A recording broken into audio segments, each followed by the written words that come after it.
What's up YouTube, Blaze Templar here with another Omega Ruby Alpha Sapphire Wi-Fi battle, and this time it's against RGR in a UU match. Now this is kind of an interesting battle for me, and looking at the team preview, he's got a pretty balanced team. He's got a Rotom Heat, which could be leftovers, choice specs, or the most likely choice Scarf, just because that's kind of how Rotom does his thing, but he also has a Alakazam, which is probably Focus Sash if he's playing more safe with it, but if he's playing more recklessly, it'll probably be Life Orb. The Weezing is a physical tank, and of course we got Sceptile, which is probably his Mega, since you can't have Mega Lucario. And speaking of Lucario, that thing is a big threat to my team just because it hits really hard. It can set up, it could be a physical, it could be a special, or whatever. Empoleon, probably the standard specially defensive set with like Defog and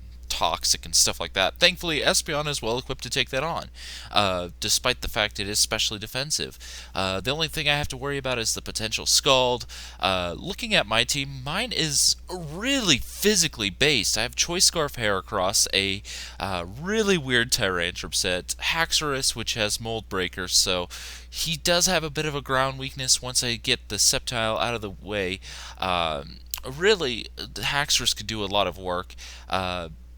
Espeon, really, all I really need it is to do is take out that Weezing so I can pretty much clean up afterwards.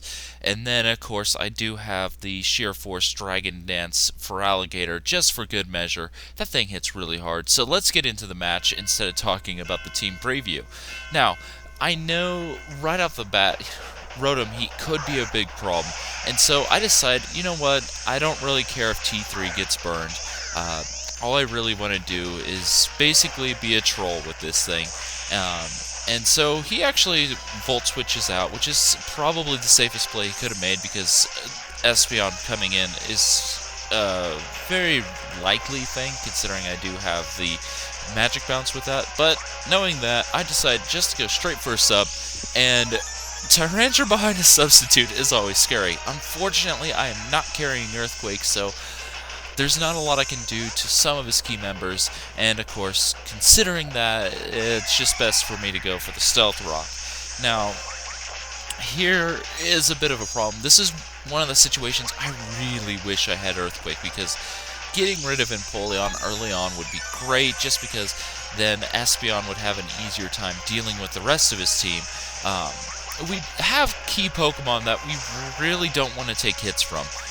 Both of us in this case. I don't particularly want to take a hit from Lucario, so that's the thing. Anyway, I'm going to just Dragon Tail him out into Alakazam. Now this is perfect for me because if he's Life Orb, he's not going to appreciate the Dragon Tail. It'll probably one-shot him because, frankly, Alakazam is really frail. And if he's Sashed, well, it'll break his sash. Either way, I'm okay with that. But he decides just to hard switch out, which I don't blame him one little bit for. And so I'm just going to continuously go for the Dragon Tail. I mean, I'm racking up entry hazard damage, and really, that's okay. This is doing more than I expected, so I can't complain. Anyway, in comes Chun-Li. And this is why I really wish I had an Earthquake, but I ran Dual Stab because this was actually an original set, and it gives me a little bit better coverage. I mean, it doesn't let me hit as many things super effectively, but at least I can hit more things overall. So that was my mindset when I made this set. Turns out it is Life Orb, which is a huge threat. Unfortunately, I missed the Dragon Tail on top of things, so Tyrantrum, you're basically done at this point. I have nothing that really wants to take a close combat. Sure, Espeon could, but then Lucario probably outspeed because I'm running no speed investment in that thing and could go for a knockoff, and that wouldn't be good. So I'm going to have to let Tyrantrum go, and now I can go into a Revenge Killer, which is kind of my idea here. And so I'm going to go into Choice Scarf Heracross and just go straight for the close combat. If I can kill this Lucario, that would be great, but he's not going to let that happen. Heracross hitting with the close combat would definitely ruin his day, and he knows it. So he does go into his Weezing, and close combat I know is going to do absolutely nothing. That was actually a little more than absolutely nothing, but not much better. Anyway, defense and special defense fall, and he's going to be a troll. Now, he could Will-O-Wisp, which he risks the guts, unlikely because most Heracross run Moxie, and so that's the thing, but more likely is the Pain Split, and nothing on my team has been weakened, so I don't really have a safe switch in officially to that, but I do have Espeon, and this Espeon set is amazing. It's a amazing set that sets up and basically becomes impossible to break. Now, the problem with this set is that Knockoff is a really common and really good move. Lucario could be running Crunch or something too, so as long as I can get rid of that Wheezing with this Espeon, I am literally okay with whatever else happens. I just want Wheezing to die with this Espeon. That is the key thing with it. But he goes into his Empoleon, probably predicting me to go for the Psychic move, or just not really wanting to keep a physical wall in on a special attacker. Either way, that is okay, and I see an opportunity to set up a little bit. I mean, he could go for the Scald, and getting burned would sting. But if anything gets burned, it's Espeon I want burned. I don't want Tyrantrum burned, I don't want any of these other attackers burned. Espeon being burned is definitely the best choice. So, that's okay. I'm going to go ahead and get recovered here. And so, we're looking okay at this point. I mean, it's starting to get a little scary for him, and I'm going to go for the Shadow Ball, predicting Alakazam to want to come in while I'm trying to set up, but that doesn't happen. I would really like to nail the Alakazam with that Shadow Ball just to deal with it, and he's carrying Ice Beam over Scald, so that's going to do quite literally almost nothing. I mean, he could maybe get a Freeze Hex, which is kind of what I guess here, but I really don't care. Espeon at this point is pretty hard to kill, and so if he freezes me, he can't burn me or Toxic me or wait, why he couldn't Toxic me anyway? I've got Magic Bounce. What am I talking about? But he couldn't burn me, so you know that's the thing. So I'm just gonna set up here, and yeah, I'm looking okay now. And at this point, I'm just kind of waiting to get an opportunity to really wreck things, but he actually roars here, which I wasn't terribly surprised about. I mean, it's a good time to go for the roar, maybe get into a better switch, but at this point, I can just go ahead and Shadow Ball and do pretty much big damage to anything that wants to come in. Even a especially defensive Empoleon is not going to appreciate a +2 Shadow Ball. So, we're going to go for that. And that does about, I wouldn't call it quite half, I'd call it like maybe 35%. So, another Shadow Ball won't quite kill. And so, at this point, I'm going, well, I might as well wish again, just in case things go not in my favor. The thing about this Espeon set is I really don't want it getting weakened. As long as I can keep its health up, it can do a lot of work. Will that pay off? We'll see. But he goes into Mega Sceptile, and when I saw Sceptile come in, I was like, I'm so glad I just went for the Wish. Now, I can't remember if this thing carries knockoff or not, but most of them are specially based, and it turns out this one is too, and despite the +2, that does a pretty decent chunk. Unfortunately for him, I'm carrying Stored Power. At this point, it's like 120 base. You're not surviving a +2 120 base attack. Goodbye. And so that is the end of Sceptile. And at this point, I know he's probably panicking a little bit. I mean, he hasn't gone into his Rotom Heat until just now, so at this point, I'm assuming that this Rotom Heat is not carrying the trick, or he's carrying Choice Specs, and he really doesn't want to give me a Choice Specs when it comes to me firing off Stored Powers. I mean, Choice Specs +2 Stored Power, it will make his life miserable. So I'm at this point assuming he's probably Choice Specs or running Leftovers. Either way, I'm okay with either of those options. Now, I'm going to go for the Stored Power here, just going to try to clear out the Rotom Heat, and turns out Empoleon comes back, and despite the fact that that's a resistance, it's another 25% of his HP knocked off. And at this point, his Empoleon is basically dead. Not really a big issue, despite the fact that it is a great special wall, mainly because this is my only special attacker on this team.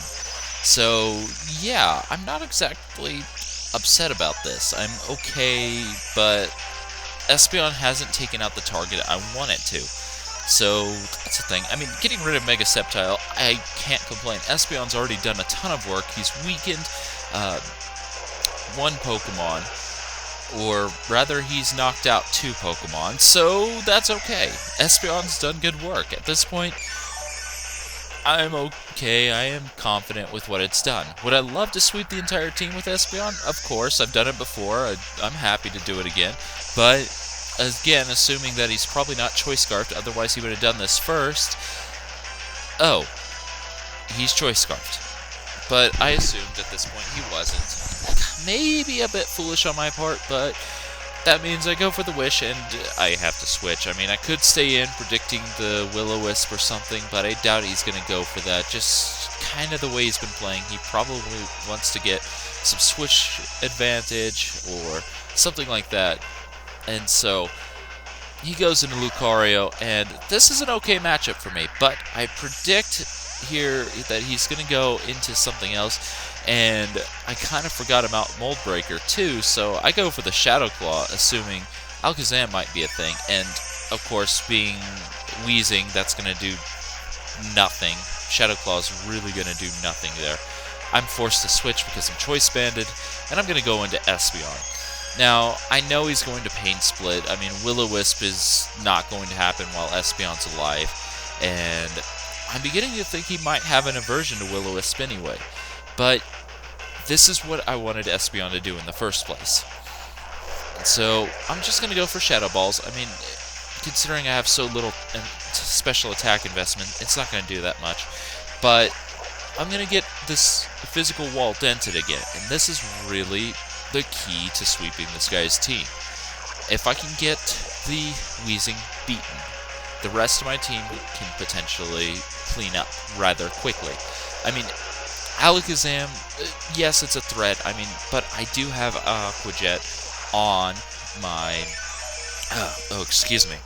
on my Empoleon, so that's not as big as a deal as it could be. But really, that Wheezing is a royal pain, and now that it's been dented by Espeon, I can go back into Haxorus, and at this point I realize, wait a second, his entire team can't take an Earthquake, so we're going to just go for that from now on. And at this point I was like, I'm okay, if I get a Haxorus sweep, that would be fine too. I mean, I doubt it, because it's only base 97th speed, but what's Alakazam going to do? Psychic? That's Stab, it's powerful, and this is actually something I want to mention. The Thunder Wave was risky. I could have been running like Lum Dragon, but I'm not. I'm running Choice Band. But actually, here's the thing. After the Focus Sash keeps him alive, which kind of didn't surprise me.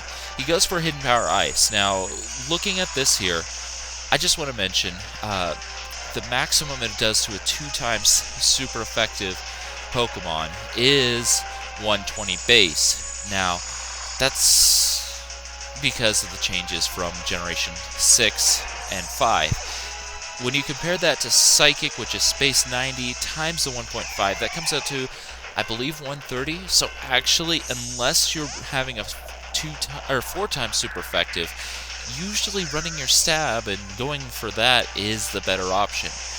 Just because of that. It's something that a lot of battlers are unaware of, just because of how it used to work. But I'm going to go for the Aqua Jet just to pick off the Alakazam, but it doesn't work that way. And he goes for Overheat, which kind of surprised me, but ow, that hits. It does a crit. I was kind of expecting the Thunderbolt or the Volt Switch, but it makes sense that he'd go for Overheat here. But now, I'm in Torrent range, I'm at +2, and this game I already know is mine, because nothing on his team can take it, and, I mean, if he's running Extreme Speed on his Lucario, which is actually very possible, that could be a problem, because I'm only at 28 HP right now, but I've done the damage calculations before with Empoleon, and that's resisted, and I have a little bit of defensive investment. Not much, like 4, but that's enough to help.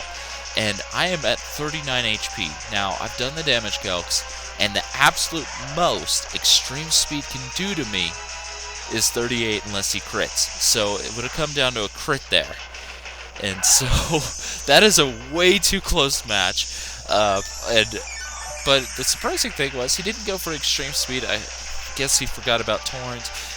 He did say later that he did, but at this point, it's pretty much over. And even if he had extreme speeded and killed my Empoleon, I still had Choice Scarf Heracross. Could have gone into that, close combated and won that way. And then on top of that, I still did have Feraligatr. So yeah, overall I looked pretty good there, but it was a great match, really, and I enjoyed it a lot. RGR, it was closer than I might have made it sound at the end, that's for sure.